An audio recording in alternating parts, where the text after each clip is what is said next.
Bien, jóvenes, vamos a dar inicio a la clase del día de hoy. Estamos en la última clase ya del bimestre. Ya con eso terminamos la unidad 1 y la unidad 2. Bien, para el día de hoy vamos a ver una breve noticia antes de... Miren, hay todavía como una incertidumbre en la universidad con las autoridades de si el día lunes hay o no examen la próxima semana debido al feriado. Entonces, no tienen todavía como una certidumbre de eso. Entonces, iba a preguntarles si a ustedes la dirección de carrera les ha anunciado algo, la dirección ha dicho algo. No sé qué saben.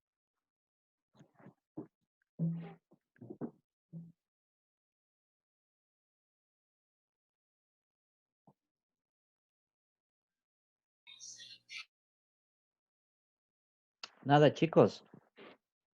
No, profe, es que no nos dicen nada, la verdad. La dirección, al menos de la carrera de gerencia, no nos ha mencionado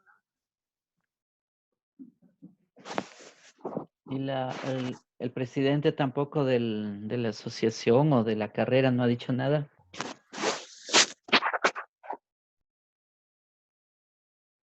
No, profe. No. Bueno, entonces vamos a definir. En principio, la próxima semana, es decir, el día lunes, vamos a tomarles el examen que tenemos previsto a las 11 de la mañana, que es el examen, sí, hora de clases, y a las 11, entonces nos vemos para eso. Bien, ahora vamos a hacer una breve revisión desde ustedes, las preguntas que teníamos en el banco de preguntas para que vayan digamos, cada uno les voy a dar una pregunta ahora para que puedan ir respondiendo y explicando. En caso de que sea necesario, yo también voy a hacer algún reajuste, pero entonces vamos a hacer eso. Voy a conectar pantalla para que ustedes puedan visualizar las preguntas.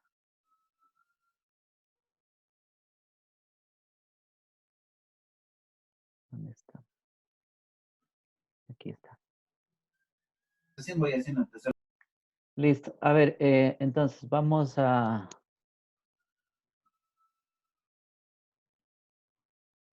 A ver, aquí tenemos las preguntas. ¿No? Quería ver quiénes están aquí en clases. A ver, vamos a empezar desde el último. Daniel. ¿Está Daniel? Sí, profe. Listo, Daniel. A ver, entonces voy a repartirles a ustedes las preguntas ahora para que vayamos entonces trabajando cada una de estas desde lo que ustedes ya han venido estudiando. Y vamos a ir pensando esas preguntas también. A ver, entonces, Daniel, tome la primera pregunta que dice, ¿de qué hablamos cuando hablamos de ciencia? ¿Listo, Daniel? Ok. Ya. A ver, de abajo hacia arriba estoy. O sea, dice, cuando hablamos de ciencia nos No, referimos a un conocimiento. espérese un momento. Voy a No, no repartir las respondo. preguntas primero. Así tiene tiempo usted para reflexionar y pensar también. A ver, segunda pregunta, la número 2, Carla. ¿Está Carla? Sí, profe. Listo. Tome usted la número 2. Explique cuál es el punto de partida de la ciencia. Listo. Ever. Camilo. Sí, profe.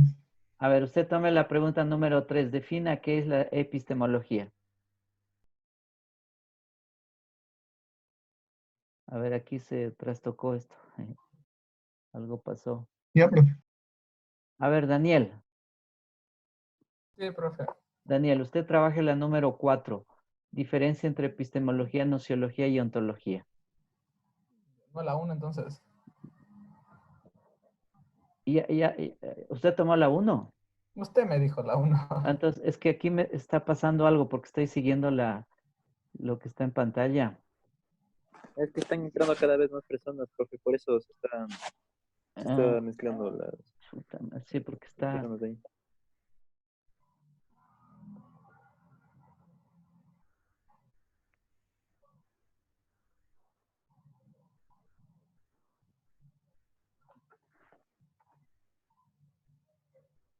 A ver, Jefferson,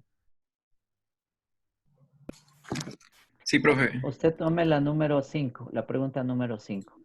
Listo. Ya, ¿cuáles son los modos de relación con la realidad? Juan Pablo, Sí, profe. ya, usted tome la pregunta número 6. ¿Cuáles Ya, son los profe. condicionamientos del conocimiento como producto cultural? Número 7. A ver, Diana, Sí, listen. ya, usted tome la número 7, pregunta 7. Distinga los dos niveles del conocimiento vulgar y científico. Ya listen. Ya. A ver, aquí otra vez apareció esto que pasó. A ver, Carol. No, no está. Brian.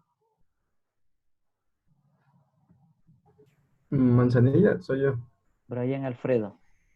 Sí, soy yo. Ya listo. Usted tome la pregunta número 8. Caracterice qué es la ciencia. Ya. A ver.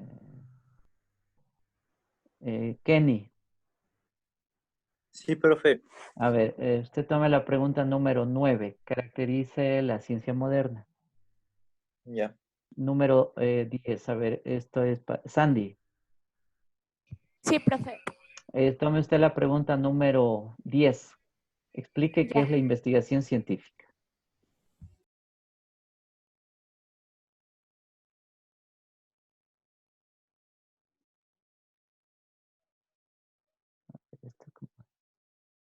Jonathan.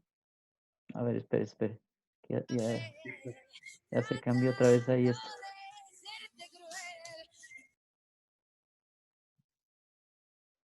Ah, sí. Jonathan, ¿está ahí?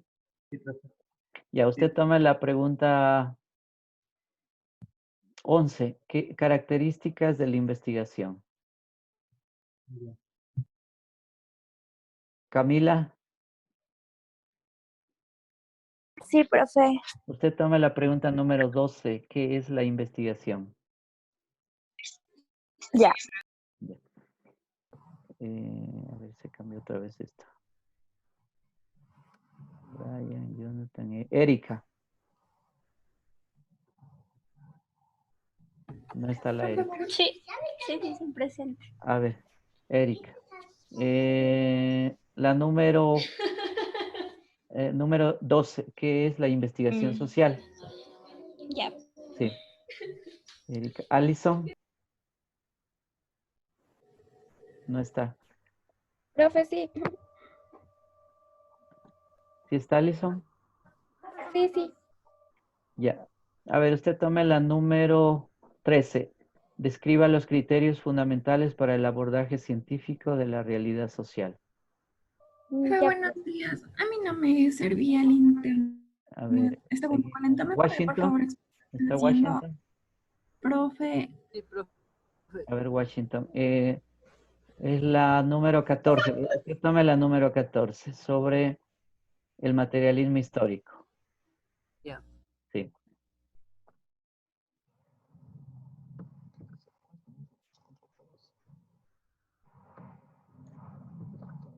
A ver cómo es Washington. Carlos Mauricio, creo que es. Presente, profe.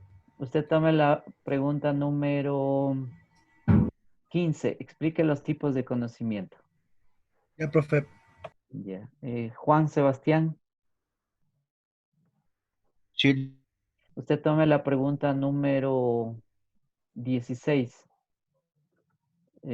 No, esa no, porque la número 17. A ver, explique el tipo de investigación definido por la utilidad. David, Sí, profe. usted tome la pregunta o el ítem 18. Explica el tipo de investigación definido Ya, por sujeto de estudio.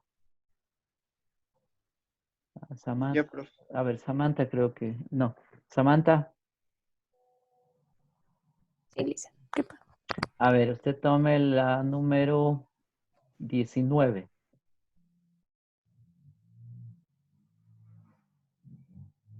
Ya, explica el tipo de investigación definido por extensión del estudio.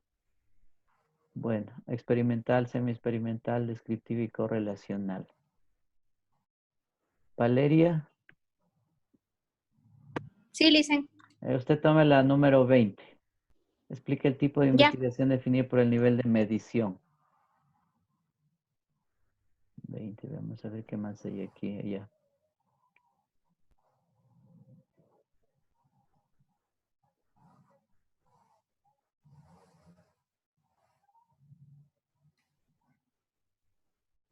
Esto se cambió. Valeria, ya. Creo que están ahí todos. Listo. Profe, Profe, conecté un poquito tarde. ¿Me puede por favor explicar qué están haciendo? Porque no, el internet yo está... también, profe, por favor. Profe, a mí tampoco me dijo. Profe, a mí tampoco me dio un tema. A ver, ¿quién es? Sí, a mí Pero es que no también. aparecen en pantalla. A ver, póngase en la pantalla. Dije. Nasimba. Nasimba. Anthony Benavides. Romero. Cabrera. Profe Allison. León,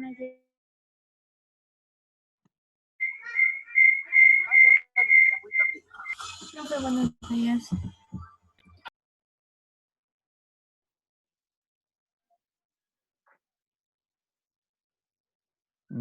Es que no están en pantalla, no aparecen. A ver, Gisela. Profe. ¿A usted le di tema o no le di tema todavía? No. A ver, entonces la número 21, a ver.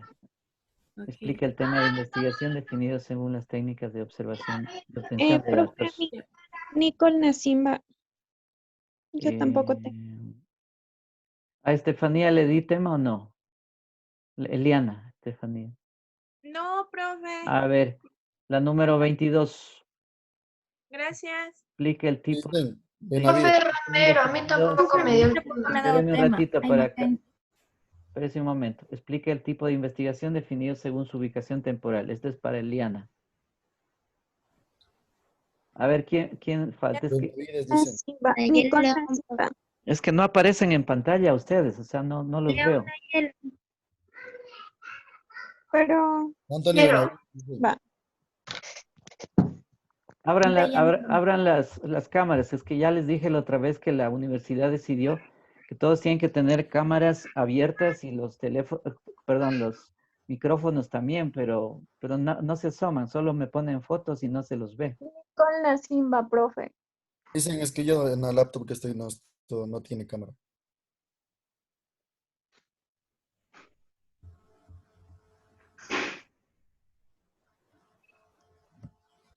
Ana ya le...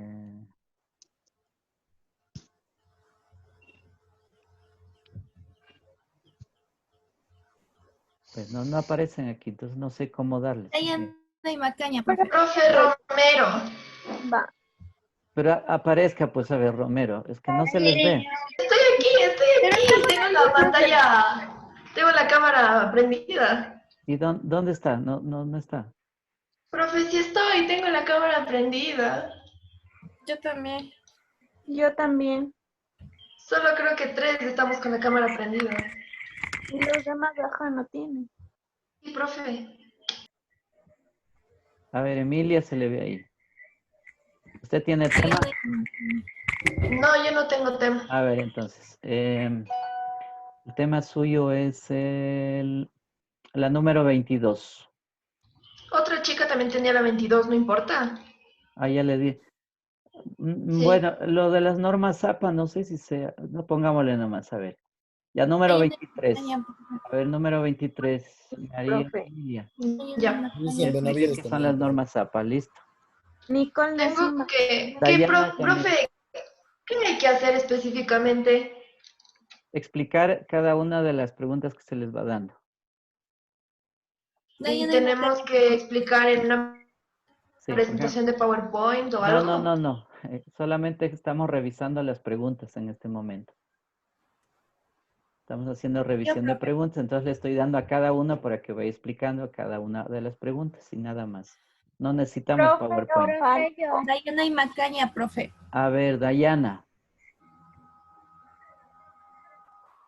Dayana. Sí, profe, aquí. Eso, así tiene que hablar, porque si no, no se entiende. Diga, a ver, la número 24, diga por qué es importante citar y referenciar. Profe Nasimba.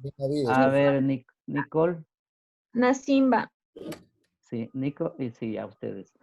A ver, usted haga la número 25, ¿qué es una cita bibliográfica? Ya, gracias. Dicen Nayeli Benavides. León, profe. Ya, espérenme un ratito para ver cómo está esto. A ver, ¿quién más está? Benavides dicen. Es que no te veo. ¿Dónde estás? No sé. No apareces. No tengo, es que dicen yo no tengo cámara en la laptop que estoy.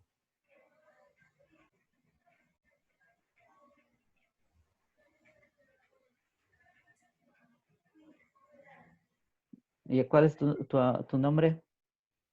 Anthony Benavides. Anthony, a ver, déjame ver dónde estás. Anthony.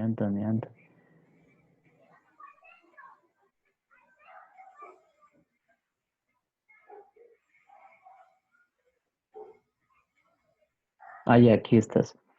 A ver, entonces, a ti te tocaría... A ver, puedes explicar, porque aquí más ponemos como ejemplo, pero si tú nos explicas qué es esto de cita directa breve, con eso estamos entendidos, ¿sí? La número Explico qué 26. es. Claro, explicas qué es una cita directa breve. Yo les Ya, puse listo. un ejemplo, pero si tú nos explicas qué es cita directa breve, pues con eso estamos suficientes como para decir que hemos entendido. Ya, es la número 26. Ya. ¿Quién más que no tiene todavía? Nayeli León, profe. ¿Quién? Nayeli León. Nayeli. Ah, ya, aquí está. A ver, Nayeli, usted explique la número 27, así mismo. ¿Qué es una cita directa textual extensa? ¿Ya? Eso está en norma ZAPA. Es decir, ¿qué significa eso? Entonces tú date modos para explicar con palabras, digamos, que se entiende por una cita directa textual extensa. Ya. ¿Alguien más que falta o ya están todos? Yo le hice. ¿Quién es? Joana González. Joana González. ¿Dónde está Joana? A ver. Joana, ¿qué es Mari? Sí. Ya. Joana, a ver. Usted trabaje... Ya, es que usted explique lo que es un parafraseo o resumen también. ¿Sí? Un parafraseo, cómo se hace un parafraseo y cómo se cita el autor dentro del parafraseo o en el resumen también. Cualquiera de las dos cosas, bueno, son distintas, pero a la vez, digamos, se usa una forma de cómo citamos el autor o los autores dentro de parafraseo o resumen. Ok. Ya. Gracias, Luis. Bueno. A ver, entonces, vamos a trabajar. A ver, empezamos con la primera pregunta. ¿De qué hablamos cuando hablamos de ciencia? A ver, ¿quién tenía esta? Ya, profe, ¿me escucha? Sí, así te estoy escuchando. A ver, entonces, ¿a qué se refiere eso? Cuando hablamos de ciencia nos referimos a un conocimiento solo si nos atenemos al sentido etimológico de la palabra. Si no hagamos sentido real del término, la ciencia puede considerarse desde un punto de vista objetivo y desde un punto de vista subjetivo.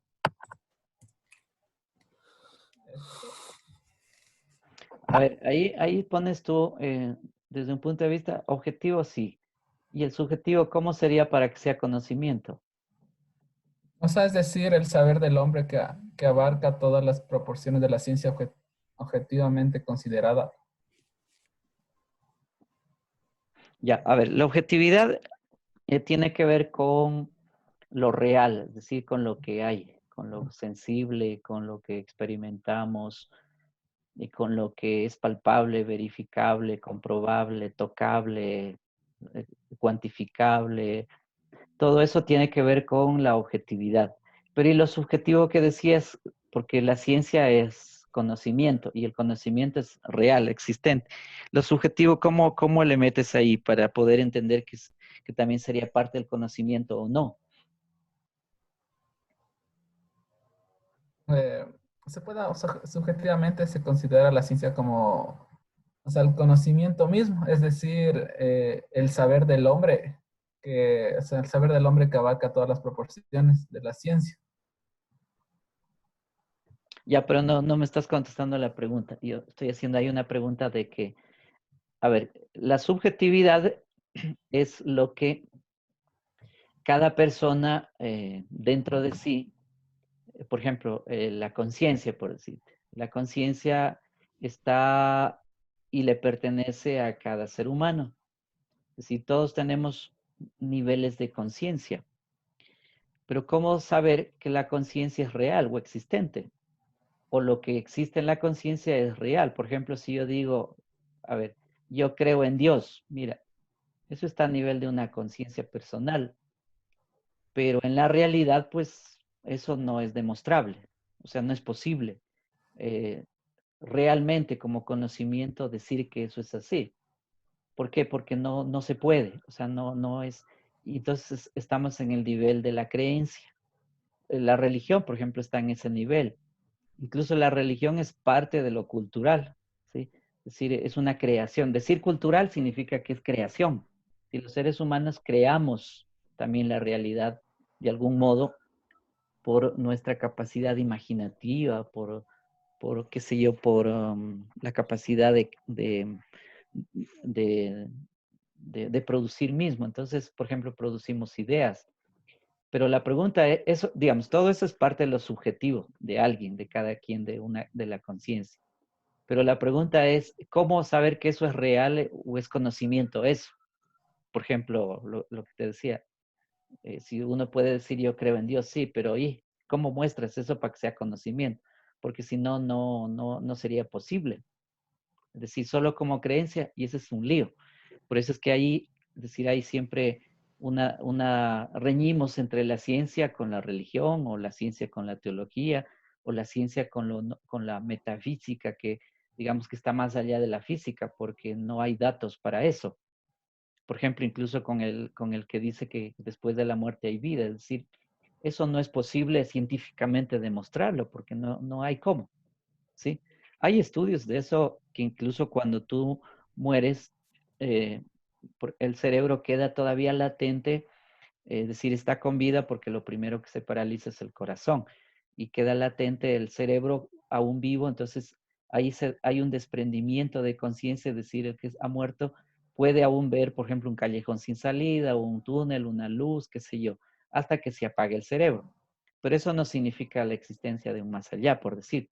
Entonces, mira, esa es la subjetividad. Entonces, por eso mi pregunta es cómo ahí que O en sea, lo la subjetividad entra en la parte de lo que te digo, por ejemplo, claro, obviamente la ciencia debe ser es puramente objetiva y racional, o sea, porque es comprobado, pero la subjetividad puede entrar en la parte, dice que ya que cada descubrimiento se hace con el impulso de uno más hombres debido a su deseo de saber algo. Entonces, ahí es como que entra la subjetividad de la persona cuando tiene el deseo de querer investigar o de tener como que de saber algo más. ya listo. Ya, entonces estamos hablando del sujeto. Es decir, Ajá, exacto.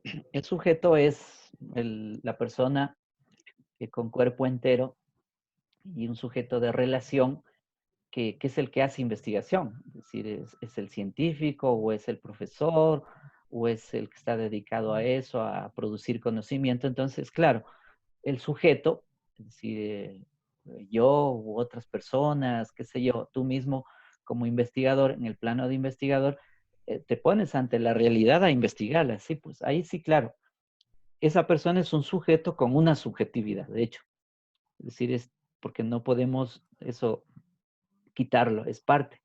Claro, en ese sentido sí, pero entonces el sujeto es real, pues. Entonces, al ser real, pues eso es conocible, conocimiento también.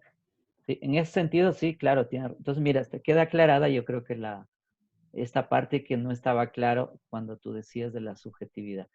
Entonces, miren, para todos, yo creo que ahí está el punto en el cual, es decir, que no se puede hacer investigación sin un sujeto que investiga, porque el sujeto se pone en relación con la realidad.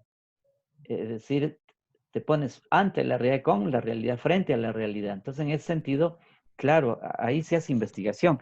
Y ese sujeto no es neutral. Ese sujeto tiene toda una carga, por ejemplo, del pasado que ya trae, tiene una carga cultural, tiene una carga histórica, tiene una carga en el contexto en el que nació, vivió, se desarrolla, tiene una carga, es decir, la experiencia de vida.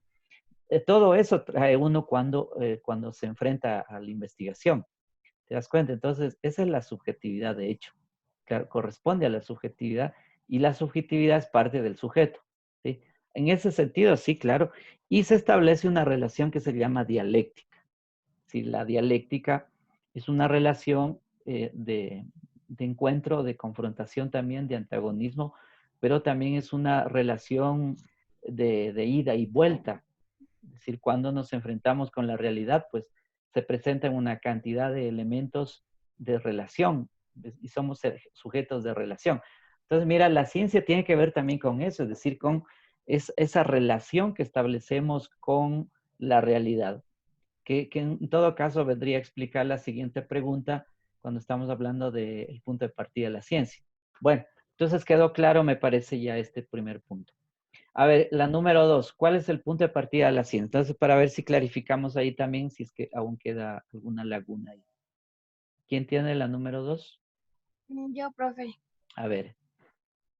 Ya, nos dice que el punto de partida de la ciencia se reside en la voluntad del hombre de servirse en su razón para comprender y controlar su naturaleza. Pues el primer problema planteado por la ciencia estricta es saber cómo es posible su existencia. A ver, me parece que eso no, porque si fuera así no es. Mira, el punto de partida de la ciencia es la realidad, no la voluntad del hombre. ¿Sí? Es decir, eso hay que aclararlo, es decir, no tienes idea tú todavía de lo que sería la ciencia. El punto de partida de la ciencia es la realidad, ¿sí? La realidad en la que vivimos, las circunstancias, el contexto, ¿no? Empezando desde uno mismo, uno es una realidad. Entonces la ciencia trabaja sobre eso, sobre la realidad, y la realidad es sumamente compleja, complejísima. Entonces ahí trabajamos, el científico trabaja ahí y ahí hacemos el conocimiento. El conocimiento entonces tiene como punto de partida eso. Por eso es que las preguntas son, ¿qué es la realidad? ¿Sí? No es la voluntad del ser humano. Eso es un punto de vista muy subjetivo, es decir, no nos sirve, es de opinión eso. La ciencia no trabaja sobre opiniones, ¿sí? Opiniones personales, digamos. No, entonces eso ya, entonces estaríamos bien ahí cuando todo el mundo tiene opiniones y eso sería ciencia, cosa que no es así, y no necesitaríamos tampoco de la ciencia entonces, ni ir a estudiar en la universidad, porque entonces si todo lo que se opina es ciencia, pues entonces te das cuenta. Entonces, mira, esa es una primera pregunta. La segunda pregunta que viene para entender la ciencia es cómo conocemos ahora esa realidad. ¿Sí? Si la primera es el punto de partida de la ciencia es la realidad, la segunda es, y bueno, ¿y cómo conocemos? ¿Se da cuenta? Es decir, el cómo conocemos tiene que ver con el método, con las metodologías, con las que vamos a ver más adelante en los tipos de investigación que van a hablar los compañeros. Ahí, ese sería el cómo conocemos, es decir, son el método y las metodologías, las perspectivas con las que se va a abordar esa realidad. Pero eso ya tiene que ver entonces con la forma. Entonces, mira, hay que rectificar eso que dijiste, eso no es correcto. Y si pones así en el examen, ya veo que nota tienes ahí, porque esa no es así. Bueno, pasemos a la número 3. Defina qué es la epistemología. ¿Quién tiene esta pregunta? Yo, profe. A ver. Dice, epistemología es una parte de la filosofía que estudia los principios, fundamentos y métodos del conocimiento. Ya. A ver, explica eso.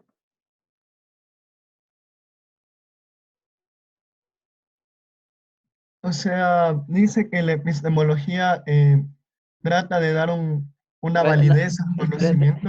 A ver, pero explica tú, ¿no? Tú creo que estás leyendo del internet. No, no, no. Aquí es cada uno tiene que explicar, a ver, ¿qué entiendes tú por eso? A ver, explica eso.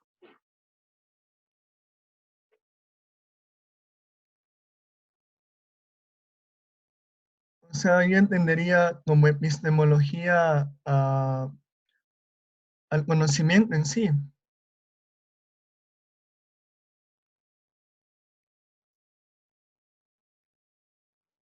A ver, sigue, a ver, pero escúchale.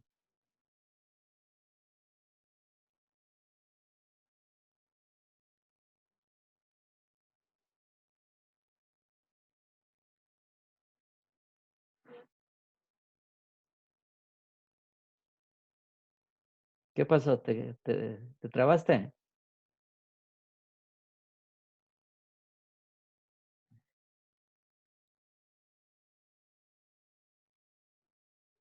¿Quién está hablando? ¿Kenny? No, profe. ¿Quién es? Ever Pérez. Ever, a ver, Ever. A ver, explique eso, porque O no sea, queda. Lo que leíste, sí, ahí está en el libro o en el texto, sí es así, pero lo que yo quieres oírte a yo ti lo más que bien. entiendo por epistemología sería como el conocimiento. Claro, tiene que ver con el conocimiento. Por ejemplo, etimológicamente, ¿cómo se describe la epistemología? Es decir, ¿cuál es la descripción etimológica de epistemología?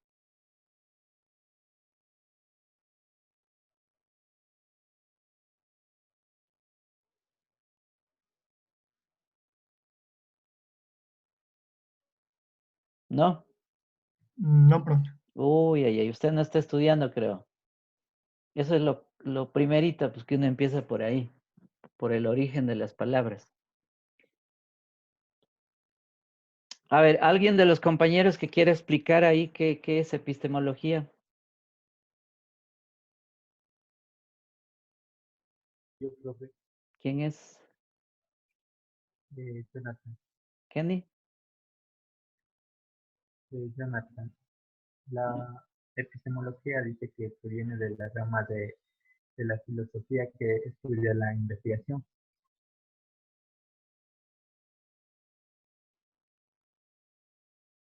Ya, pero hay que explicar eso, porque o sea, te digo, ustedes están acostumbrados a leer, a coger de lo que dice la internet, pero no Serían dicen los métodos ustedes. que utilizamos. A ver, ¿quién está hablando?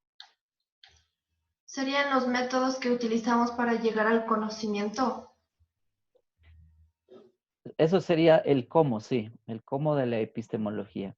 Pero ahorita estamos primero en qué es la epistemología, es decir, cuál es, etimológicamente, a ver, qué está en el origen de esa palabra.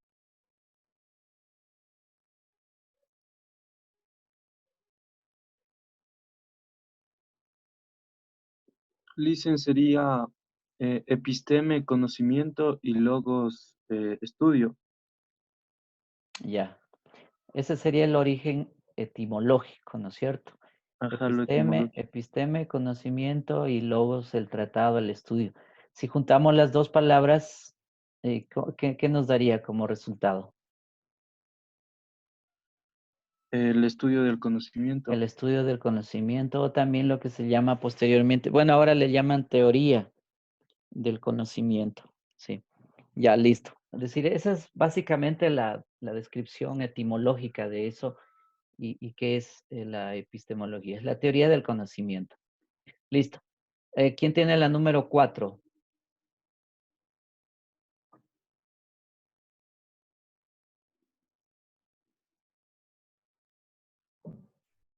¿No está? Bueno, Que seguimos. me dijo a mí mismo, pero yo ya respondí la 1, pues, porque las había confundido. Bueno, seguimos entonces la número 5. ¿Cuáles son los modos de relación con la realidad? Me tocó a mí, profe. A ver, ¿quién es? Jefferson. Listo, Jeff. A ver. Dice que existen 3 modos de relación con la realidad. ¿Y quién dice eso? Yo, Jefferson, profe. Es que no tengo cámara, profe. Estoy conectado desde una compu. Ya. A ver, si usted lo dice, pues usted dígalo, pero no usted dice. A ver, sí. Entonces, ¿cuáles son los modos? A ver, entonces. A ver, primero tenemos los modos de trabajo, que vendría a ser una actividad mediadora de la relación con la realidad. En sí hace referencia a lo que es las relaciones productivas. Se puede decir que son condiciones materiales de existencia. Ajá. Ya, ese sería un modo, ¿no? El segundo, claro. Ya. El segundo modo sería ser un modo de ser, que vendría a ser la relación sujeto-objeto, que nos dice que es un derivado del problema del hombre con la relación con la realidad. Y de aquí surge una pregunta, que es ¿puede el sujeto desenvolverse con total independencia del objeto? A lo que nos contestan que el sujeto siempre está implicado con esta realidad. Y el sujeto de conocimiento es el hombre social en las condiciones reales de existencia. En resumen, el sujeto-objeto son 2 polos de una realidad en relación dialéctica. Y por último tenemos los modos de conocer, que vendría a ser una forma en donde el hombre se aproxima a nuestra realidad y es un método para comprender la realidad que debe ser concordante a ella. Es decir, que es una realidad dinámica y cambiante en una unidad dialéctica con la naturaleza. Y eso, bro. Ya, listo.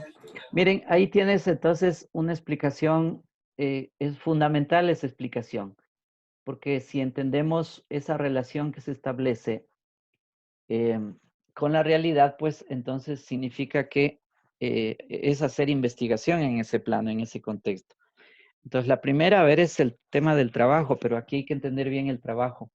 El trabajo, no el trabajo profesional, porque uno podría pensar que es el trabajo profesional. No, es el trabajo como actividad humana, como, es decir, el ser humano en su esencia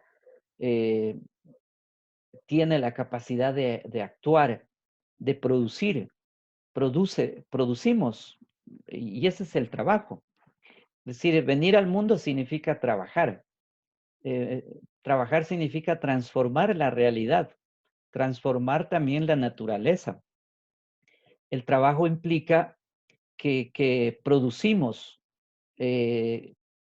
producimos las condiciones en las que nosotros nos vamos a mover, que serían condiciones materiales, como tú decías. Es decir, construimos instrumentos, herramientas. Nuestro cuerpo ahora se alarga, se extiende, se amplía a través de la tecnología. Los pies, las piernas del ser humano se extienden a través del carro, del vehículo. ¿Ves? Y podemos ir mucho más lejos. El ojo humano se extiende a través del telescopio. Podemos ver ahora más allá de lo que a simple vista podemos ver, las estrellas. ¿Ves? Entonces el telescopio nos amplía la vista. Podemos escuchar sonidos recónditos allá, más allá del universo, que están a millones de años luz y los podemos escuchar ahora y saber qué pasa. ¿Ves? Cómo entonces la tecnología nos extiende. Hemos superado a las aves que vuelan. Ahora puedes subirte en un avión, es normal subirse en un avión tranquilamente, que vas de Quito a Guayaquil, a Cuenca, o sales del país y te vas para otra parte, es normal ya. Es decir, hemos superado a las aves, ves si vamos más rápido y volamos más arriba de las aves. O sea, lo que quiero decirte es, mira, la tecnología, con esta idea de las condiciones materiales de existencia, es que el cuerpo necesita otras cosas para evolucionar, para avanzar. Crea tecnología, y eso tiene que ver con la ciencia y la tecnología, porque no puede haber tecnología sin ciencia. Es decir, la tecnología requiere de la ciencia, del conocimiento. Y a la vez, la tecnología implica conocimiento, contiene conocimiento. Un celular, por ejemplo, contiene conocimiento. Hay conocimiento a pesar de ser un producto. ¿Ves? Entonces, ese es el tema, es decir, cuando hablamos de el trabajo, es decir, el trabajo es la primera existencia junto al ser humano que tenemos, con las que venimos. Ese es el trabajo. Aquí no estoy hablando, como decía, del trabajo profesional, no. Trabajo profesional lo dejamos para otro momento y ahí conversaremos sobre el trabajo, por ejemplo, asalariado, el trabajo que hace un trabajador. Sí es trabajo también, pero hay que ver ahí las características de ese tipo de trabajo. Entonces, dejando eso a un lado por ahora, pues estoy hablando, y ese es lo que te pone ahí, ese primer elemento en la explicación. La segunda, bueno, has dicho claramente la relación del sujeto con el objeto, y somos una trama ahí, un entramado. Es decir, cuando uno empieza a hacer investigación y a conocer objetos, que nos toca conocerlos, y ese es el conocimiento, pues nos introducimos en ese objeto también, somos parte del objeto y el objeto nos influye, y esa es la relación dialéctica. Y el otro que decías, bueno, es el tema del cómo conocemos, que serían los modos en cómo se hace, que básicamente tiene que ver con el método. Bien, entonces creo que quedó claro eso. La número 6, ¿cuáles son los condicionamientos del conocimiento como producto cultural? A ver, ¿quién tiene eso? Yo, profe, yo. ¿Juan Pablo? Sí. Listo, a ver, ¿qué hay allí? Según lo que yo entendí y pude leer, que aquí dice que se puede resumir el pensamiento y la raíz que tenemos nosotros como en la sociedad, por ejemplo. Nos hemos adaptado, por ejemplo, cada familia tiene su diferente forma de pensar. Entonces nosotros nos hemos adaptado a ese conocimiento y hemos adaptado, como se podría decir, las costumbres de la casa. Entonces se ha vuelto para nosotros un acondicionamiento, y así se podría llamar a un producto cultural o a una sociedad, se podría llamar. ¿Qué es lo que consiste aquí? La situación que podemos llevar, o sea, los contextos, los marcos referenciales, factores personales o factores de la sociedad, que eso es lo que más influye en esto del condicionamiento del conocimiento en cuanto a un producto cultural. Ya, listo. Entonces está claro eso, es decir, ahí pones los varios elementos que conforman eso. En realidad, a ver, solamente para precisar un poco la idea, es que el conocimiento, por ser primero histórico, porque el conocimiento se genera a lo largo del tiempo, a través de procesos, entonces eso es histórico, por un lado. Por otro lado, el conocimiento es social, es decir, es producto de la gente, producto, digamos, del conjunto de la población, de los seres humanos, es decir, porque somos eminentemente sociales. Entonces, en ese sentido, el conocimiento es social, no es un conocimiento individual por sí mismo. Sí, lo que pasa es que el individuo colabora, participa, comparte lo que sabe con el conjunto de la población. Por ejemplo, cuando tú citabas la familia, hay unas costumbres, claro. Mira, en la costumbre hay conocimiento pero la costumbre no es de una persona, es del conjunto. Es decir, las costumbres, por ejemplo, son de la casa, qué sé yo. O si estamos hablando ya del pueblo, por ejemplo, de la sociedad. Entonces, cada sociedad pues va a ir teniendo sus propias costumbres y eso implica un conocimiento, de hecho. Entonces, eso es producto cultural. En otras palabras, diríamos que el conocimiento es cultural, ¿sí? Porque es hecho por personas, construido por personas, aplicado por las personas. Entonces, digamos, eso es la explicación breve. Vamos a la siguiente pregunta, la número 7. Distinga los dos niveles de conocimiento, vulgar y científico. A ver, ¿qué diferencias hay ahí? ¿Quién tiene esta pregunta? Yo, Lizzy. A ver, el conocimiento científico es un saber crítico y fundamentado, donde sus conclusiones son verificadas. ¿Por qué crítico? Porque distingue entre lo verdadero y lo falso. ¿Por qué fundamentado? Porque basa sus conocimientos en pruebas. El conocimiento vulgar es algo directo, es el modo de conocer de conocer de una forma superficial o aparente a una persona, donde se apoya en los sentidos. Ya, listo. Yo creo que ahí el primero está bien. El segundo tal vez hace falta como ponerle un poco más de explicación, que es básicamente el conocimiento cotidiano, el que tenemos todos los días. Y ese conocimiento incluso hasta es pseudo. Pseudo significa falso, porque está atravesado por las creencias, por la ideología, y eso tiene muchas interrogantes. porque no todo lo que vemos pues es real o hay que estudiarlo. Por eso es que la ciencia lo que hace es estudiar justamente lo que vemos como apariencia, entonces hay que darle explicación para ver la esencia. ¿Dónde está la esencia mismo de los actos o la esencia de lo que estamos viendo? El conocimiento sensible sí es un conocimiento, pero con muchos reparos. Toca estudiar bien la base, los fundamentos de eso que es sensible para poder dar explicación. Y a eso le interesa la ciencia, pues. Es como por decir, a ver, pongamos un ejemplo. Lo que les he puesto en otra ocasión, el tema del dinero. Miren, ahí todos tienen un conocimiento vulgar. El dinero es un conocimiento vulgar. Todos actúan con el dinero, todos manejan el dinero, hacen transacciones, compras, vendes, etcétera, pero hasta ahí llega el conocimiento vulgar. El conocimiento vulgar no se pregunta por más allá de eso. No se pregunta el porqué del dinero, no se pregunta en dónde está el fundamento del dinero, qué pasa con el dinero, qué es el dinero, cómo se viabiliza el dinero, cuál es la estructura social del dinero, qué es lo que genera el dinero, el fetiche del dinero. Es decir, eso lo hace la ciencia, no lo hace el conocimiento vulgar. Entonces, mira, esa es la diferencia. Nosotros, por ejemplo, tenemos muchos conocimientos vulgares. Dentro del conocimiento, pues el conocimiento cotidiano, pues está dentro de esa concepción. Y la ciencia justamente investiga eso, le da explicación. Entonces, otro elemento de la ciencia en ese sentido es que explica, no interpreta, porque interpretar es un término muy resbaladizo, porque interpretar implica la opinión también personal. Es decir, alguien podría interpretar cualquier cosa a su modo, o sea, subjetivamente, y eso entonces ya no es ciencia como tal. Es decir, hay un problema ahí en la interpretación. Entonces, miren, hay una diferencia que hay que tenerla clara, que la ciencia explica hechos, fenómenos, explica los fundamentos de algo que se ve, se observa, es sensible, se experimenta.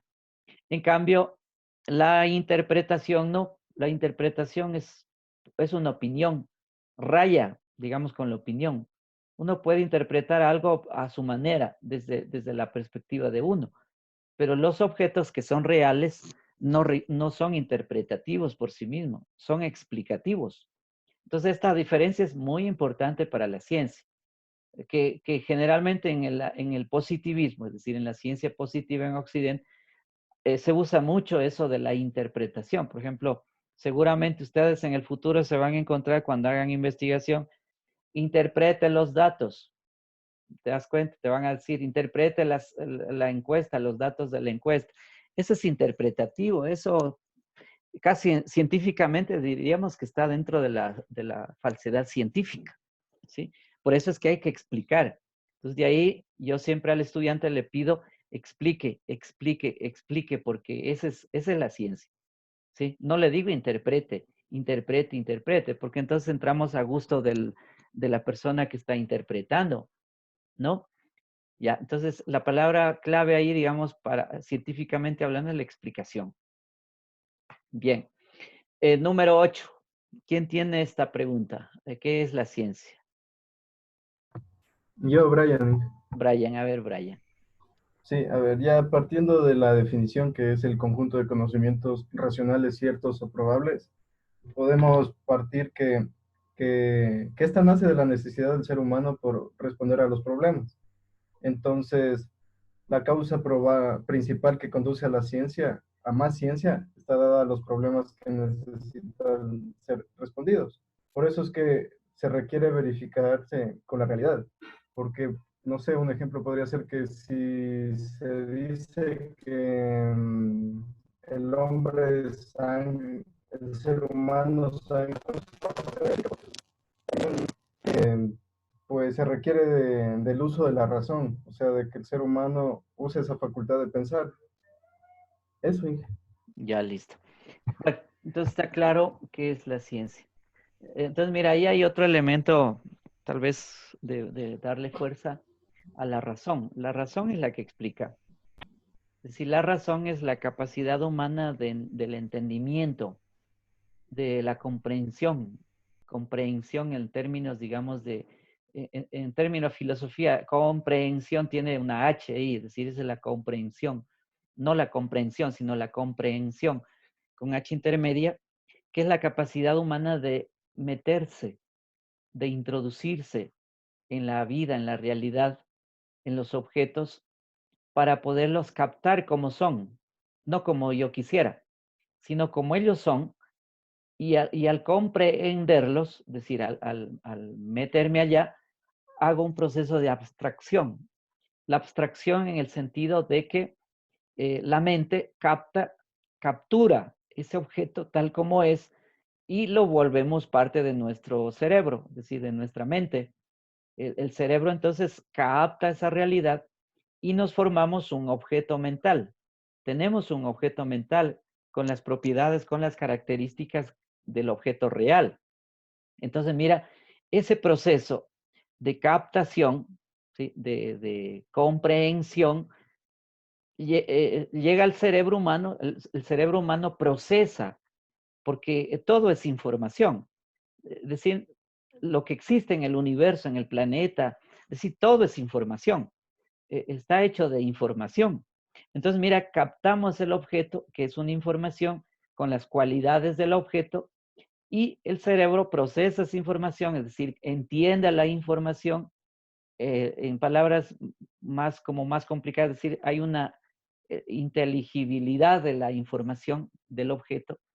Entonces, mira, el ser humano comprende ese objeto, las características, las propiedades del objeto, y uno dice, ah, entendí, ahora sé qué es el objeto. ¿Te das cuenta? Y retornas otra vez a la realidad. Y retornas ahora sí sabiendo que entiendes ese objeto y que podrías hacer algo más con ese objeto. Es decir, puedes crear incluso en torno a ese objeto nuevas cualidades del objeto, nuevas formas del objeto. Puedes incluso manipular el objeto también. ¿Te das cuenta? Entonces, el proceso que hace nuestro cerebro humano en esa abstracción y retornas a la realidad, a explicar la realidad. Es decir, ahora le explicas el objeto. ¿Y cómo lo explicas? Bueno, lo hacemos generalmente, esa es la investigación.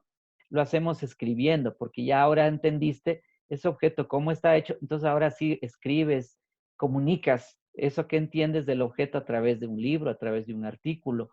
Es decir, escribimos. Por eso es fundamental la escritura, porque ahora se escribe. Entonces, no entender un objeto significa no entender nada. ¿Ves? ¿Y qué tienes para escribir? Pues nada. O sea, si es que no has entendido el objeto que estás estudiando. Entonces, mira, ese paso es de ida y de vuelta. En realidad, nuestro cerebro va del objeto a la mente y de la mente retorna otra vez al objeto nuevamente. ¿Ves? Ese recorrido. Y ese retorno hacia la realidad se le llama totalidad concreta. Es decir, es la explicación de todas las condiciones de ese objeto. ¿En qué condiciones se halla el objeto? Es decir, es la explicación. A eso se le llama totalidad concreta. ¿Ves? Un término ya que seguramente ustedes lo tendrán que seguir estudiando en el futuro, pero ese es el retorno que hacemos a la realidad propiamente. Bueno, entonces, hemos caracterizado esto de la ciencia. Ya. 9. Pregunta 9. Caracterice la ciencia moderna. A ver, ¿quién tiene esa? Yo, profe. A ver. Yo recuerdo, eran cuatro puntos específicos, ¿no? Que era el primero por el método científico, el otro era por la matematización, el otro era por el empirismo, el otro era por la experimentación. Me acuerdo que el método científico hablaba sobre cómo separar la forma de investigación del saber científico de la tradición, de la autorización y la fe, dando esto que permite una relación directa y propia con sus objetivos de interés, dando un lugar de razonamientos históricos, previos. El empirismo se trataba sobre la manera semejante que adoptó la ciencia, es decir, que es la valoración de las experiencias perceptibles y reducibles como del modelo de conocimiento, ¿qué más era? Del mundo real, en lugar de apegarse al razonamiento aislado como ocurría en la antigüedad. En la experimentación era como un paso lógico en esta evolución científica fue el método que proponía la reducción en un ambiente controlado de un fenómeno específico de la realidad. Esto puede ocurrir cuando las fuerzas están involucradas en él y dando así poner a prueba las creencias mediante demostración en vivo de las teorías científicas. Y me acuerdo que también la matematización es una de las ciencias más antiguas que existían y que fue siempre empleada por los filósofos y naturalistas. A partir de la revolución científica se empieza a aplicar para la mediación de los fenómenos existentes en la realidad. Ya, básicamente listo. eso, me Sí, sí. acuerdo, profe. Sí, correcto. Y cierto, ahorita me acuerdo que también investigué un punto más, también ahorita que vi, investigué un punto más que también ha habido la institucionalización. Y ahorita dice que esa es la ciencia moderna surgida en ese entonces, da los primeros pasos hacia su existencia como una institución del saber humano, separado de los campos tradicionales de la filosofía, la religión y la literatura. Eso investigué ahorita, es la única que no sabía. Claro, eso tiene que ver, a ver, con lo que llamamos comunidades, por ejemplo, epistémicas, o sea, del conocimiento. También se le llama comunidades académicas, donde se forman claustros, por ejemplo, de profesores o científicos que están haciendo investigación. La creación de la universidad nace así, pues, o sea, la universidad nace más o menos, a ver, si no me equivoco, en el siglo XII. Nace con los frailes por allá por la Edad Media. Entonces, para organizar el conocimiento y sobre todo los estudios teológicos de la época. Entonces aparece ya la universidad, que se va a extender hasta el día de hoy, la universidad. Después, es decir, la universidad nace en el seno propiamente religioso, pero después, hacia ya el siglo XV, XVI, se separa la universidad, empieza a separarse de los claustros religiosos y empieza a secularizarse, es decir, ya a dejar el ámbito religioso y a pasar más bien al ámbito seglar.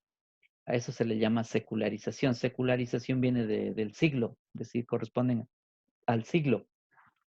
Entonces hay un rompimiento también entre la vida religiosa y la vida propia de cada ser humano, de lo sagrado propiamente. Es decir, la vida no sagrada, sino más bien, es decir, de la gente de todos los días.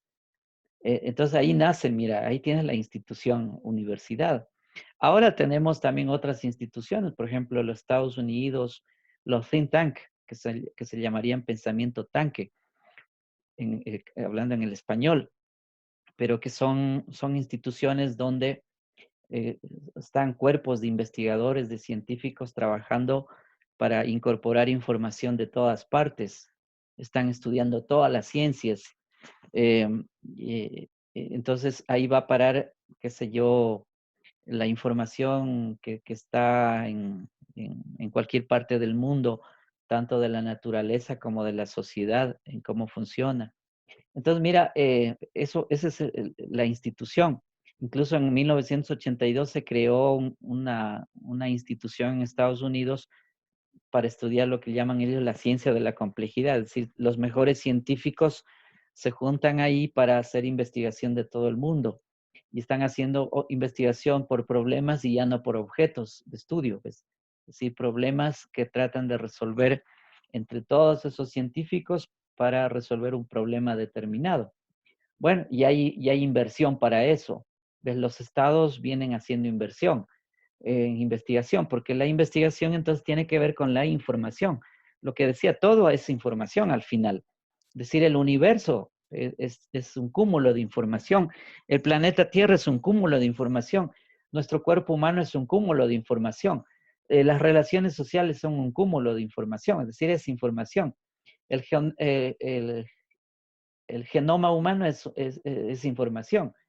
Mira, la importancia que tiene la información, entonces. Y de ahí que la investigación es eso. Ahora el problema, bueno, haciendo un paréntesis para nosotros ecuatorianos, ahí está el problema.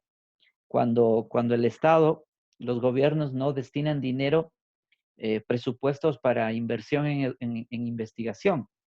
Es decir, eso es sencillamente, quiere decir que estás mandando a las sociedades a la suma pobreza, a la extrema pobreza, porque la investigación es clave en cualquier proceso de desarrollo humano. Es decir, cuanto más inversión hay en información, pero información en términos de investigación, pues sencillamente las sociedades evolucionan mejor y se pueden defender mejor hasta de las catástrofes naturales como las de ahora. Entonces, mira lo que significa eso.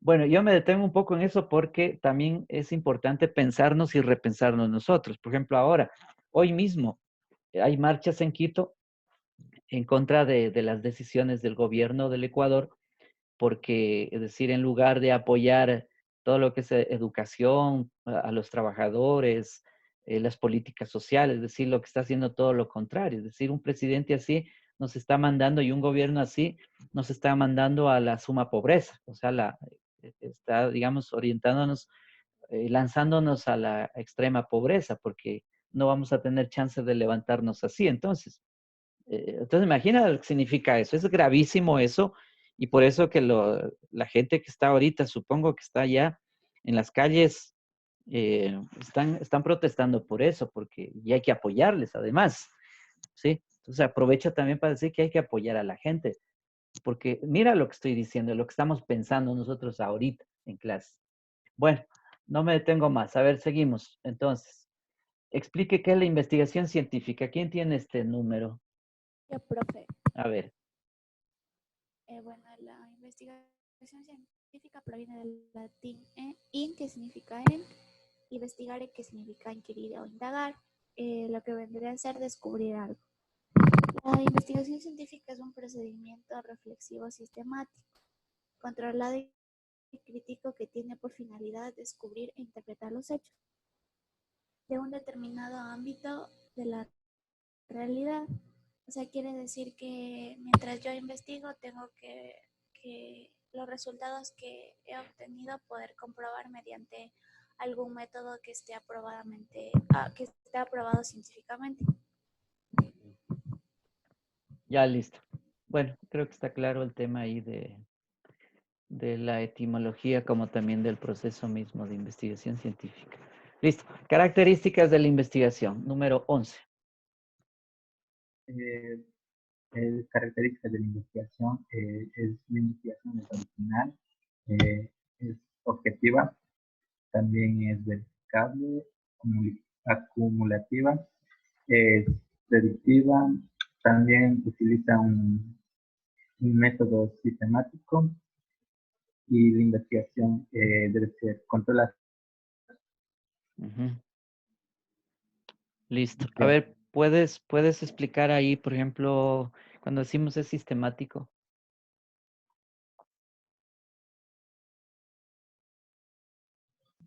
¿Puede repetir?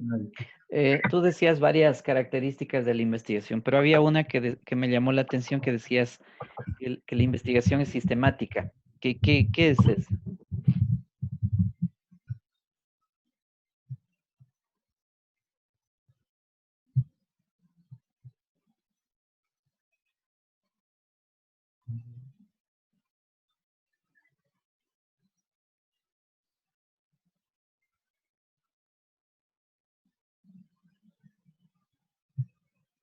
Es en donde, o sea, en donde relacionan todos los hechos de alguna investigación.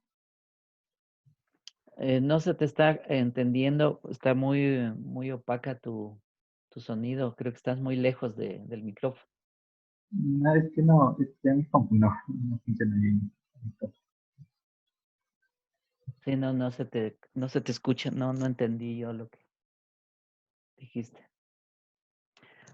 Bueno, brevemente, a ver, la pregunta que yo mismo hago, a ver, para ti la respuesta es que Sistemático significa que sigue procesos, sigue etapas de planificación y después de desarrollo de esos procesos de investigación, de evaluación de la investigación para ver si se llevó bien a efecto. Y luego el procedimiento también que hay que seguir de trato de la información, cómo se explica esa información, las relaciones de la información entre sí, las formas de la investigación.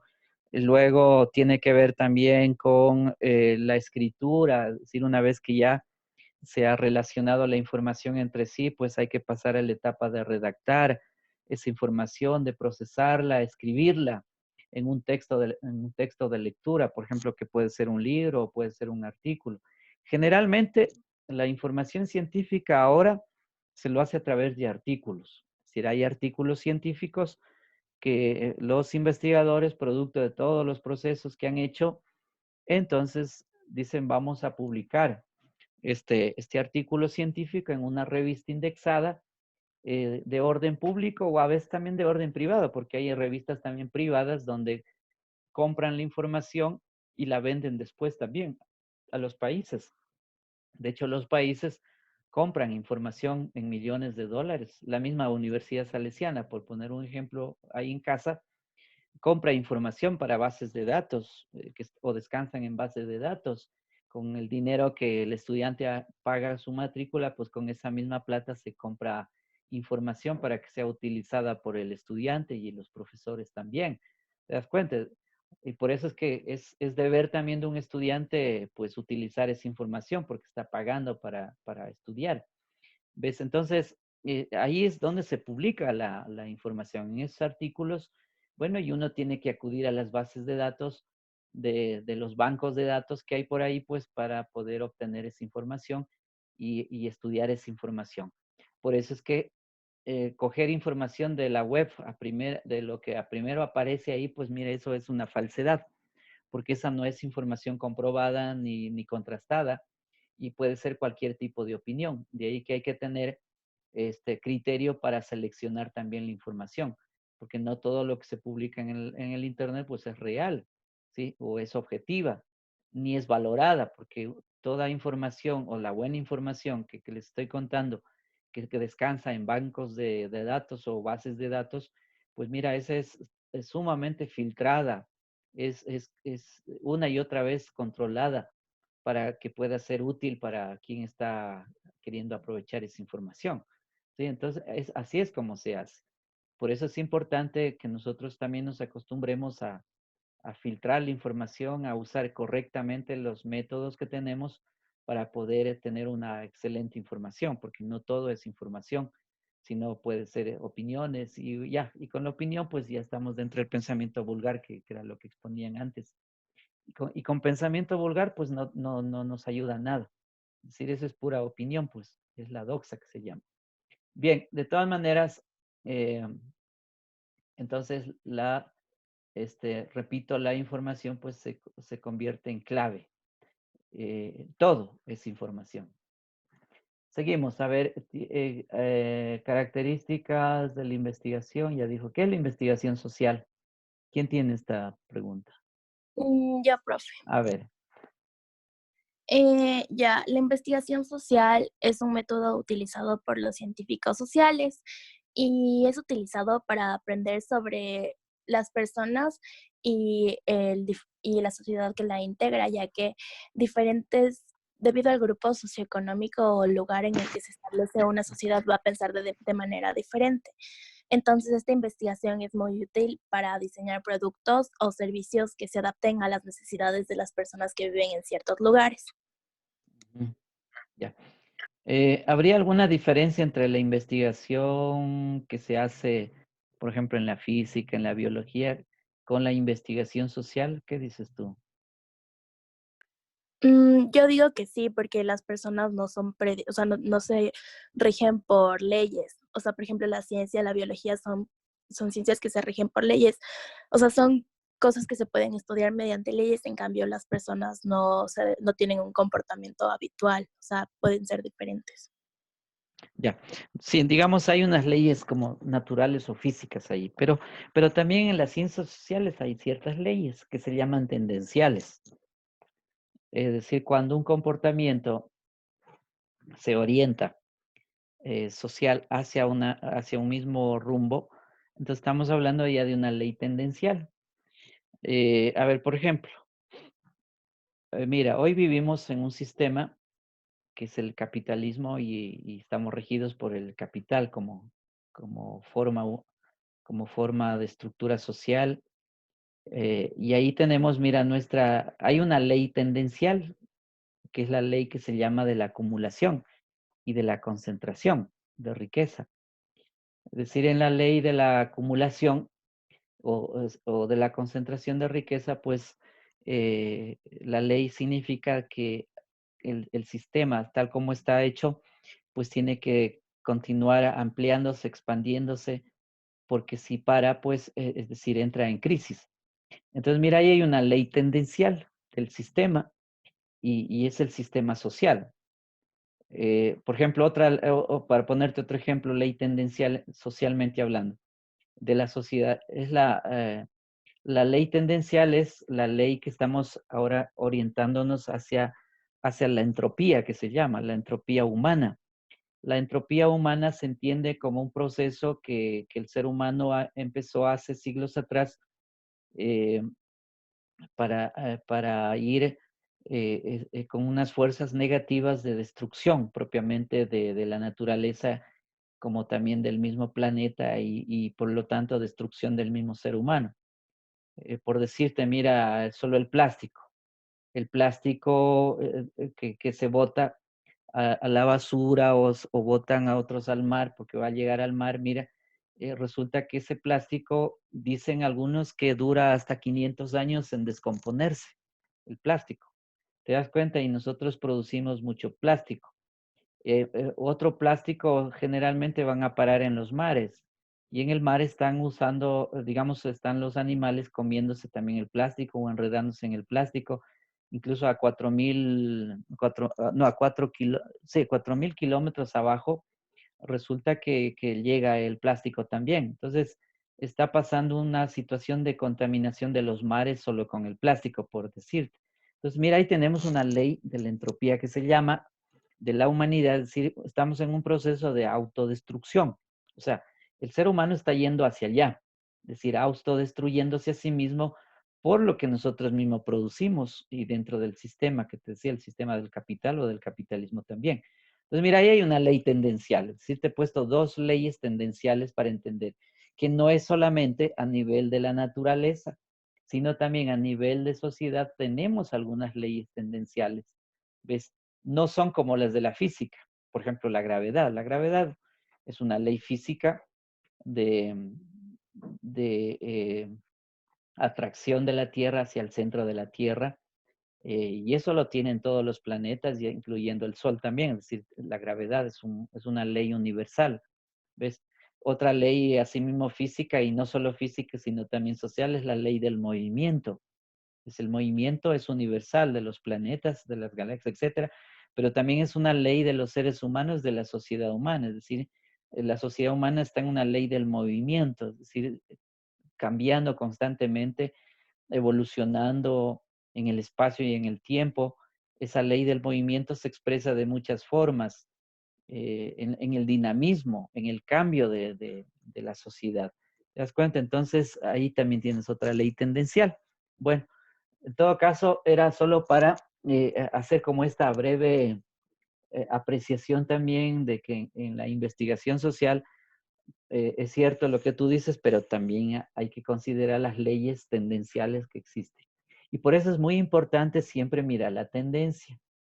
En ciencias sociales, uno de los elementos que cuando quieres juzgar algo, cuando quieres explicar algo, un fenómeno que está apareciendo en la sociedad, entonces hay que mirar cuál es la tendencia.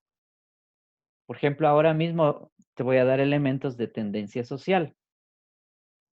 Mira, el coronavirus nos ha puesto en una situación en la que nos damos cuenta de cómo de cómo está la situación propiamente en el Ecuador, solo por señalar nuestro país.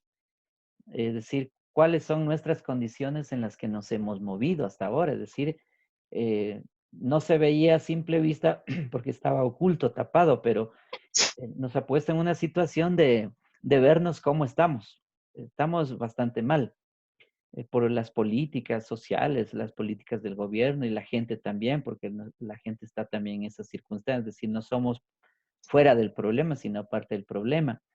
Y la tendencia es ir hacia, por ejemplo, la militarización de la sociedad, del gobierno, decir, meter más policías también a la, digamos que entre jóvenes a la policía, darles formación ahí o de formación más bien humana. ¿Y para qué todo eso? Ahí los recursos económicos están comprando armas para defensa, etcétera. Y uno dice, ¿y para qué? ¿Por qué la tendencia? ¿Ves? Ahí hay una tendencia. Japón, por ejemplo, está militarizándose en este momento, Europa está militarizándose, bueno, Rusia ni se diga, los Estados Unidos peor, China también, y así otros países están militarizándose. Y uno dice, ¿para qué? Ahí tienes una tendencia, ¿ves? Entonces te dejo ahí la tendencia, pero ahí hay una tendencia que hay que juzgarla socialmente hablando y desde la investigación social. Seguimos. A ver, número 13, describa los criterios fundamentales para el abordaje científico de la realidad social. ¿Quién tiene esta pregunta? Ya, profe. A ver, ¿qué respuesta hay ahí? O sea, según lo que yo entendía de la pregunta, puedo decir que un requerimiento que es fundamental para este tipo de investigación son la calidad de los datos que vamos a disponer.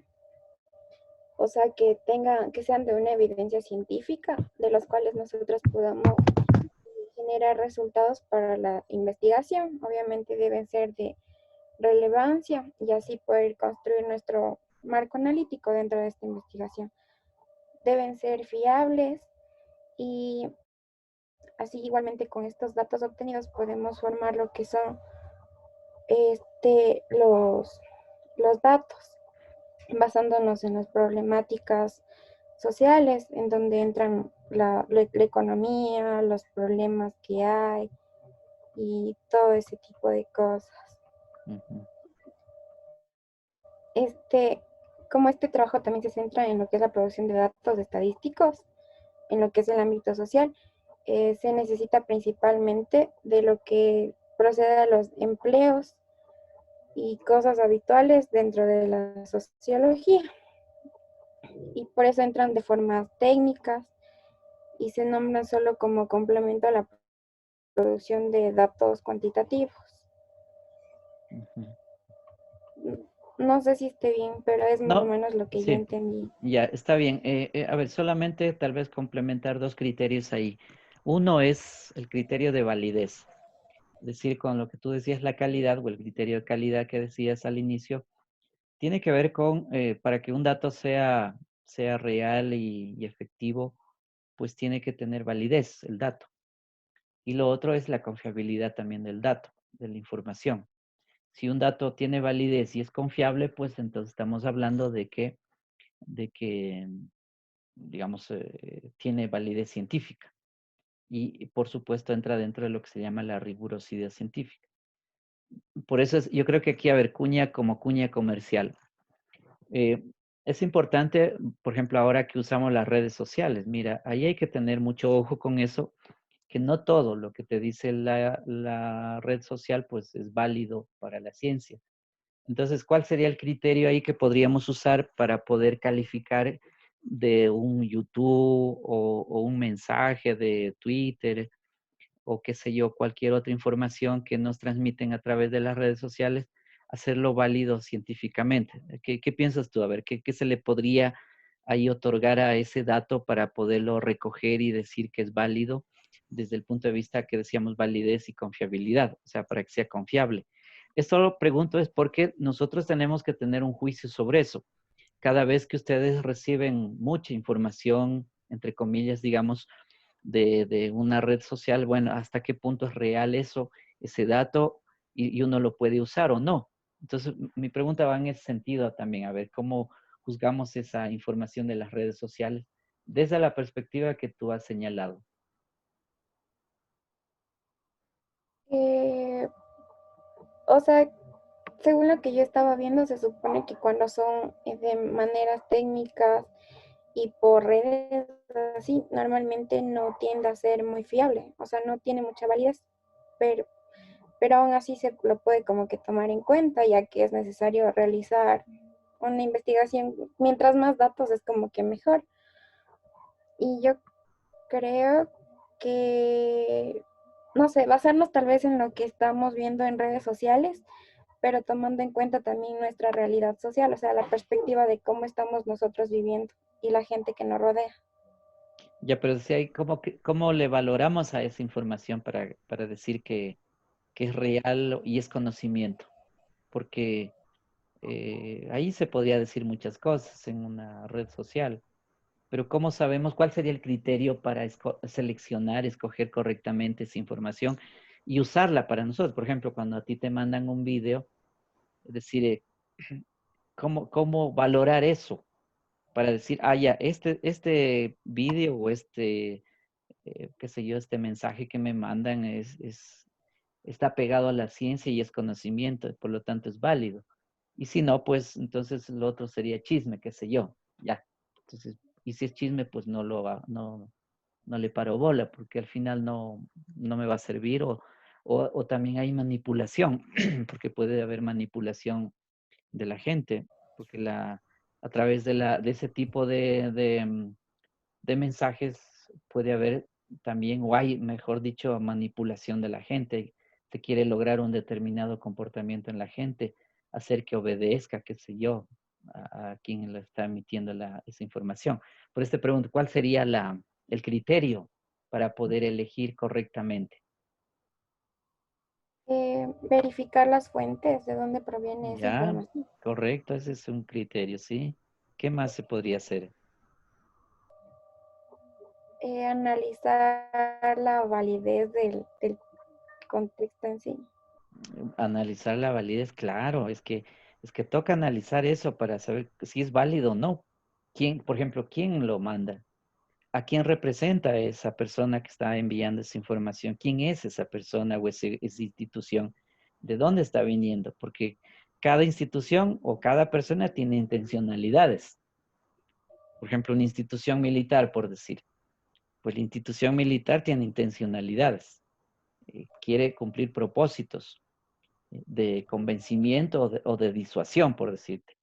Si estamos en una institución religiosa, pues también tiene intencionalidades de convencimiento, quiere convencer, no importa cómo, lo importante es el medio, ¿ves? ¿Te das cuenta? Entonces, es importante lo que tú dices. ¿Habría otro criterio por ahí también que se puede usar para confiar en ese mensaje o en ese YouTube, qué sé yo, en las imágenes que te mandan? Eh, no sabría cuál más poder decir. Ya. Bueno, aumentémosle ahí, por ejemplo, la contrastación de la información. Hay que contrastar información. Comprobar esa información también. Lo que ya un poco ya han dicho ustedes también hace rato en el campo de la ciencia. Bueno, listo. Seguimos. A ver, la número 14. Uno de los métodos ontológicos, a ver, es sobre el materialismo histórico. ¿Quién tiene esta pregunta? Yo, profe, A ver. ya, lo que entendí sobre el materialismo histórico es que existe un cambio social y político en el que, bueno, interviene lo que es una evolución de la historia y la tecnología. Entonces, podría decir que, o sea, hay una relación tanto en la economía y la producción de algún material. Asimismo, Karl Marx menciona que en las sociedades hay tres elementos que intervienen, que son los medios de producción. Estos, o sea, los medios de producción son los elementos que el trabajador va a transformar y va a producir algún material. Las fuerzas productivas sería como el conjunto de estos medios y, y el grupo de las personas que va a ejercer ese trabajo, y la relación de producción sería como un vínculo o una relación que hay entre los trabajadores que están fabricando el material.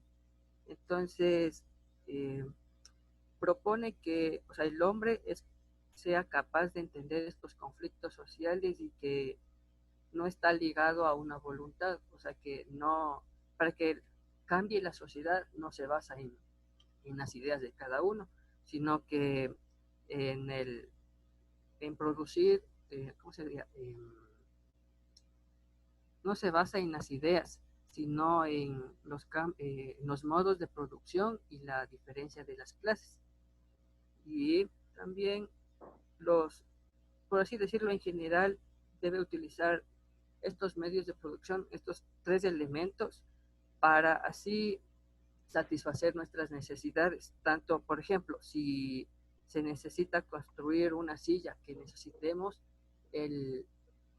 nosotros como ser humano satisfacer esa necesidad y producir ese elemento sería. Ujú. Sí, Eso. ya. Bueno, creo que ahí tú has explicado bien el asunto. El materialismo histórico es un método de estudiar la realidad. Em, es una visión del mundo, es también una visión de la historia de los seres humanos. Em, como método, pues, indica de que el ser humano es un ser de relaciones. Entonces, como método, lo que hace es estudiar esas relaciones. Es decir, nosotros humanos somos seres de relaciones con la naturaleza y también entre nosotros mismos. Sí, todo está hecho de relaciones. Entonces, en esas relaciones también se generan estructuras sociales, a partir de lo que tú decías, los modos de producción. Un modo de producción siempre se entiende como em, la manera en cómo la gente de todos los tiempos, en todas partes, hace para eh, producir alimentos, para producir lo que necesita para la subsistencia de su vida. Es la manera en cómo trabaja, la manera también en cómo usa los instrumentos y la generación de instrumentos. De ahí que hay modos de producción distintos, es decir, no existe uno solo. Por ejemplo, los antiguos, por decir, cazadores, los nómadas de hace miles de años atrás, resulta que ¿cómo hacían para subsistir? Pues recolectaban frutos, raíces, comían eso, también cazaban animales, etcétera. Entonces, mira, ahí tenemos un modo de producción. Ahora, después, es decir, hace como 5.000 un poco años atrás, o un poco más atrás, cuando se van quedando esas personas en ciertos sitios porque van aprendiendo a cultivar plantas, a domesticar animales, entonces resulta que se empiezan a quedar en sus sitios y ahí se vuelven sedentarios. Y ahí aparece también ya la agricultura, ¿ves? La agricultura, sí, empiezan a cultivar plantas para la subsistencia de la familia, como también la subsistencia de otras personas que viven cerca de ellos y así. Y ahora bueno, ahí tenemos un modo de producción, ves, que se llama comunal o comunitario. Y ahora tenemos otro modo, por decirte, vamos al de ahora, que se llama el modo de producción capitalista, ves que tiene otras formas, está organizado en otras formas y es el que domina el mundo. Entonces, mira, todas esas son estructuras, ¿ves? Entonces hay estructuras sociales y esas estructuras sociales condicionan la vida de la gente. O sea, a su vez, nosotros estamos condicionados por la estructura social como está hecha. Por ejemplo, las leyes, que son parte de la estructura social, nos condicionan. Cuando tú transgredes una ley que te prohíbe algo, entonces salta ahí la estructura del Estado, que es parte de la estructura social, y te dice no lo hagas y si lo haces, pues te vas a la cárcel o tienes que pagar una multa, ¿ves? Es decir, ya eso es parte de la estructura social. La economía, por ejemplo, las empresas son parte de la estructura de la sociedad. Es decir, son las economías que son ahora esencialmente privadas. Es decir, cada quien tiene control de medios de producción, sobre todo las empresas grandes que son las que controlan los medios de producción. ¿Ves? Y controlan también la fuerza de trabajo, es decir, la vida de los trabajadores, que depende de los medios de producción, es decir, de quién tiene los medios de producción.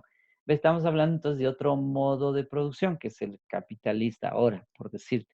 Bueno, y así tenemos modos de producción. Entonces, todo eso tiene que ver con el materialismo histórico, es decir, el materialismo histórico estudia justamente esas relaciones y esas estructuras sociales y que son además históricas, es decir, se van generando en el tiempo y con el tiempo y son dinámicas y están bajo la ley que decíamos hace un momento, la ley del movimiento. Por eso es muy importante estudiar la sociedad en su conjunto y lo que le mueve a la sociedad, qué es lo que está en la base de la sociedad. Y el materialismo histórico nos permite justamente eso, estudiar la base, las causas últimas de la sociedad, la génesis de la sociedad, qué es lo que originan los problemas en la sociedad. Eso hace el materialismo histórico, dialéctico. Y como método, bueno, tiene algunas herramientas que hay que aprenderlas para poder estudiar, porque no es solamente lo que estoy diciendo, es decir, eso es una vasta información que existe y aprendizajes que hay que hacer para poder estudiar bien la sociedad desde esa perspectiva como método y metodológica además. Por ejemplo, por decirte, la categoría de totalidad, la categoría de mediación, la categoría, por decirte, de la singularidad, de la universalidad, de las contradicciones, todo eso es parte del método. Es decir, uno no puede estudiar con el método del materialismo histórico, por ejemplo, las contradicciones de la sociedad. ¿Sí? ¿Quieres entender qué está en la base de la sociedad, lo que causa violencia y conflicto? Pues tiene que usar el método dialéctico para entender las contradicciones de la sociedad. Por ejemplo, ¿cómo saber que el capitalismo tiene sus propias contradicciones? Pues hay que estudiar a través del materialismo histórico. Queremos saber de cómo funciona esta sociedad ecuatoriana en la base misma, hay que estudiar el materialismo histórico y las contradicciones que genera cada elemento, por ejemplo, el gobierno, las autoridades, los ministerios, la gente del campo, la gente de la ciudad, del pueblo, etcétera. Es decir, qué relaciones se construyen ahí contradictorias y sobre todo, por qué el capitalismo nuestro dependiente genera conflictos y sobre todo violencia hacia adentro de la sociedad. Mira, todo eso puede ser explicado a través del método del materialismo histórico. Entonces, bueno, digamos, ahí hay mucho para estudiar y aprender. Ustedes apenas están como liendo un poquito el asunto, pero eso tiene todo unos aprendizajes de largo tiempo. ¿Qué más? 12:35. La última participación vamos a hacer. A ver, explique los tipos de conocimiento. A ver, ¿quién tiene esa pregunta? Yo, profe. A ver, ¿qué dice a ver sobre esa pregunta? Y con eso vamos a ir Prácticamente acabando. los tipos de conocimientos son intuitivos, religiosos, empíricos, filosóficos y científicos. Lo que prácticamente nos quiere decir de cada uno, por ejemplo, como el intuitivo, es aquel conocimiento que usamos en nuestra vida cotidiana, que nos permite estar rodeados en este mundo, que nos hacen tener experiencias, nos hacen tener hechos, decidir, relacionarnos entre nosotros, en ese tipo de ámbito. En el religioso prácticamente es como sentir confianza, tener fe, respeto a comprobar algo. Se basa en un tipo de creencia para demostrar de forma real o incierta que podemos llevar acciones. ¿Cuál más? Empírico. El conocimiento empírico se refiere a adquirir una experiencia como una repetición, una investigación o como un conocimiento que nos va interesando poco a poco en la vida, lo que nos sucede, las experiencias, o puede ser también como natural o simple, que se transmite a través de nuestros sentimientos y la manera que nos percibe nuestra realidad. Filosófico. ¿Sigo Ya. o...? Sí. Acaba, ¿qué es el filosófico? A ver. A través de la historia, prácticamente el ser humano siempre se ha preguntado, ¿no? ¿De dónde somos? de dónde vinimos, nuestro origen. Nuestra gran duda es prácticamente desde nuestro estado aquí en el mundo, es de dónde vinimos, el origen. Esas son las bastantes preguntas que se hace el ser humano diariamente y eso es lo que hemos estado averiguando constantemente. A ver, digamos sobre las preguntas, ¿qué hace saber de dónde venimos? Creo que en eso más o menos tenemos una idea ya clara en general. Claro, es que prácticamente hay varias personas que creen una cosa y otras que creen otra cosa, de que cómo venimos. Hay muchas dudas en el aire. Claro, pero es que estamos hablando de ciencia, no de creencia, porque la creencia, eso te digo, si hablamos de creencia estamos fritos. Pero si hablamos de ciencia, eso te digo, ya hay información basta sobre eso, de dónde venimos, de dónde procedemos y todo eso, ya, eso ya hay. La pregunta más bien, la otra es la que tú decías al último, esa sí genera muchas dudas. ¿Hacia dónde va el ser humano? ¿Hacia dónde se orienta? ¿Qué pasa después de la muerte? Imagínate. Ya, ese es el tema.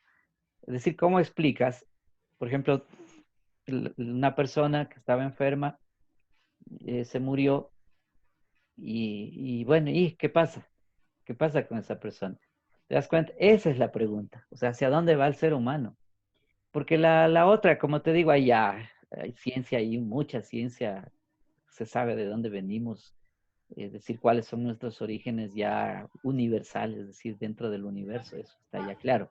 La pregunta siguiente es la más fregada, es decir, esa sí es la que incluso, por ejemplo, yo te haría a ti mismo, es decir, ¿cómo pensamos eso? Y al curso en general, es decir, ¿cuál sería esa llegada al ser, a dónde va el ser humano? Es decir, físicamente morimos, sí. Lo otro no tenemos datos, no tenemos información. Ahí hay solo creencias, pero la creencia ya escapa a la ciencia. Entonces entramos a otro nivel en el que tú puedes creer tu cosa y yo creo la mía y así todo el mundo tiene la suya, pero eso no es ciencia. Entonces, esa es mi pregunta más bien incluso ahorita. A ver.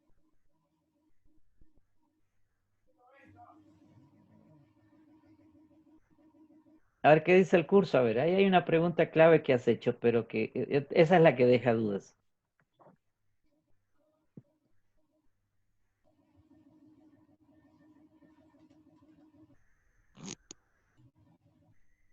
Se fueron, creo que de la clase ya. Es que hay muchas religiones que dicen que nosotros los humanos venimos en busca de la felicidad y del nirvana y que vamos en ese camino y evolucionamos, pero ¿hacia dónde vamos? Sería hacia la felicidad, de cierta forma. Ya. Sí, bueno, en eso sí tienes, es decir, el ser humano está hecho para eso, o sea, busca la felicidad, de hecho.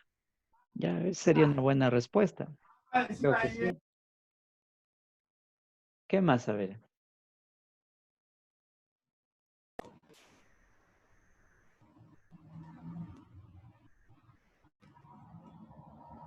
No.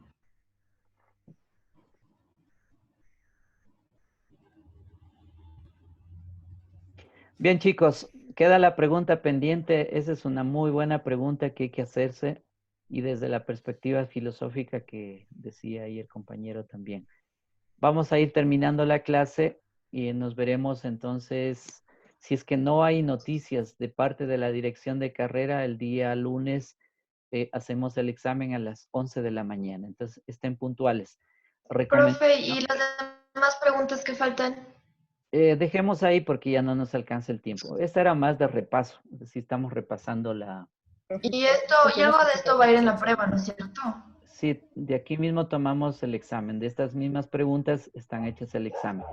Por eso es que estábamos haciendo repaso porque de aquí mismo se toman las preguntas.